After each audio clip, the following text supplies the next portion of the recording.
quer dizer na Bíblia a palavra auxiliadora, né? A formação da mulher é um texto bastante refletido hoje pelos homens e pelas mulheres. Alguns tendem a pender para um lado, outro para o outro. E qual é a nossa função com você nesse momento agora que você está vendo esse vídeo? O que quer dizer auxiliadora? O que seja idôneo? Talvez eu não tenha o conhecimento que você espera, né, e acredito que seja necessário estudar um pouco mais do assunto. Porém, vamos discutir como está o texto de fato aí.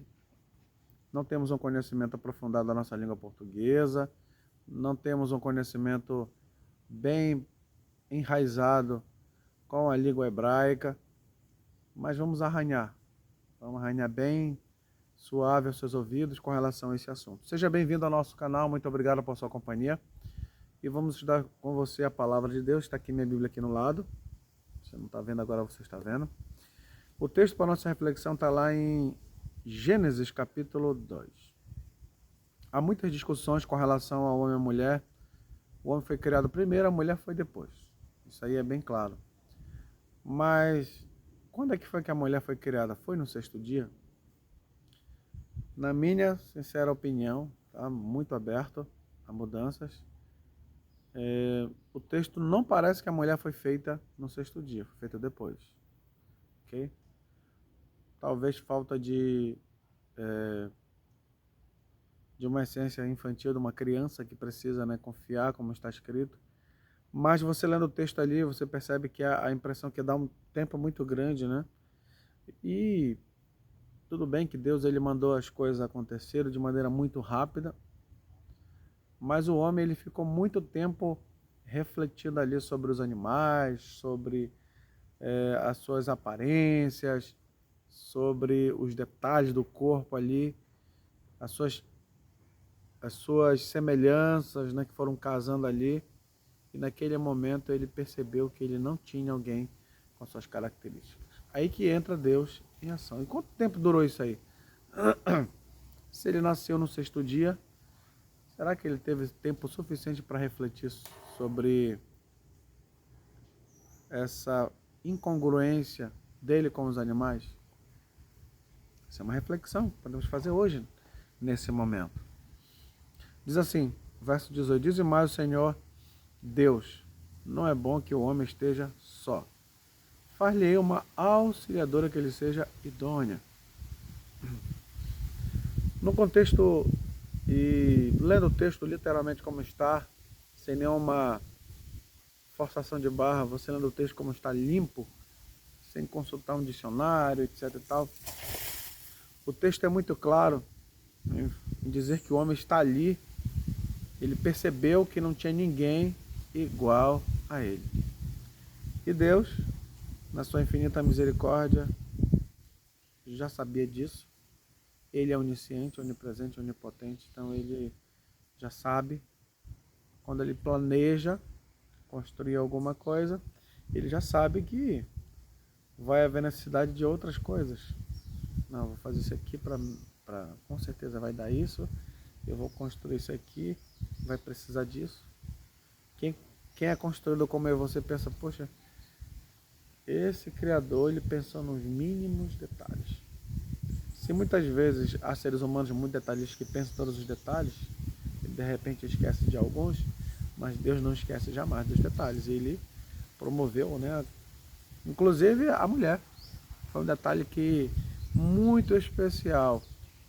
Muito especial. Se Deus tivesse feito o homem sozinho ali no sexto dia, o homem seria a obra especial. Mas não foi.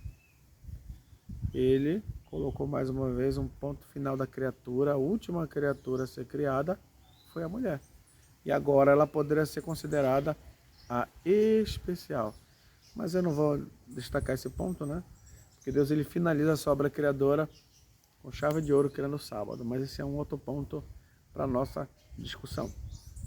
Mas nesse ponto aqui, Deus ele fez o homem perceber que o macaco ele não combinava com você, com ele.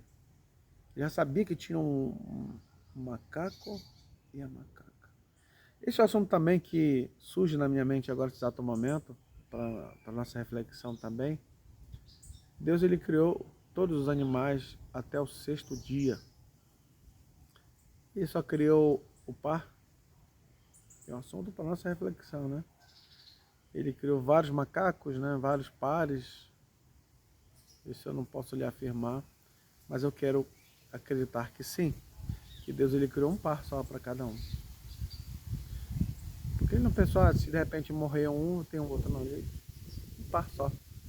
O elemento base, porque ele não fez para nenhum ser vivo morresse. Ele acreditava que o ser humano, assim como os outros animais, ia viver para sempre. Já sabia do futuro, mas essa é a realidade da criação, que ele construiu eu e você, os animais, para viver uma eternidade. Por isso ele criou só um par. Ele não criou um trisal, ele não criou um poligamia, nessas palavras que soam, né? Como cheio de possibilidades ali. Ele não criou homem com mulher, o homem que começa a fazer esse tipo de escolha.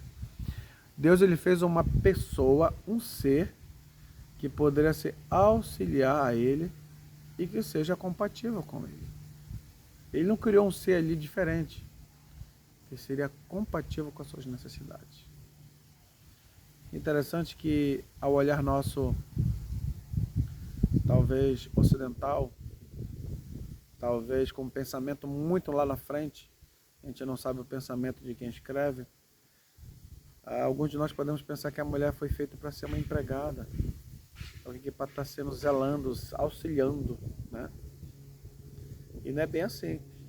A palavra auxiliadora, no sentido talvez hebraico, que eu não sei, está no sentido de alguém parecido com ele. Já que os dois não tinham nenhum pecado, logo estavam na mesma situação. Ele protegia ela, porque o Satanás com certeza já estava por ali, e Deus, imagino que dava algumas orientações para ele com relação a isso. E o homem era auxiliado pela mulher, com seus carinhos, com a sua presença, porque imagina só o homem sozinho ali. Ele se sentiu agraciado, protegido pelo Criador, zelado por Deus por ter dado uma mulher, alguém compatível com ele, parecido com ele, só que em situação oposta a ele, mas complementar a ele. Possamos refletir hoje, se você é marido, se você é esposa, percebem o valor que Deus tem por suas criaturas, desde as mínimas bactérias, aos fungos, protozoários, aos seres mais inteligentes como o ser humano, ou menos inteligentes são os animais. Deus criou cada item por seu devido lugar. Ele fez o homem e a mulher para servir. O homem serve a mulher, cuidando, zelando, protegendo, mesmo depois do pecado, isso é um outro assunto. E a mulher serve o marido com carinho, com abraço, com o seu jeito meigo, com a sua maneira mais harmoniosa, né? E que Deus nos encha de bênção, né? Ao meditar sobre isso, se você é solteiro, deseja casar um dia, estude sobre esses assuntos. Homem e mulher foram feitos para servir um ao outro, para amar incondicionalmente um ao outro, porque esse é o dever de todo homem e de toda mulher. Que possamos ser auxiliadores um do outro. A mulher possa auxiliar o homem, porque ele sozinho não consegue vencer uma batalha. Muito obrigado por sua companhia, caro amigo. E não se esqueça de inscrever nessa rede social, porque nós queremos gradativamente ser usado por Deus para falar ao seu coração. Muito obrigado por sua companhia e um grande abraço e até a próxima.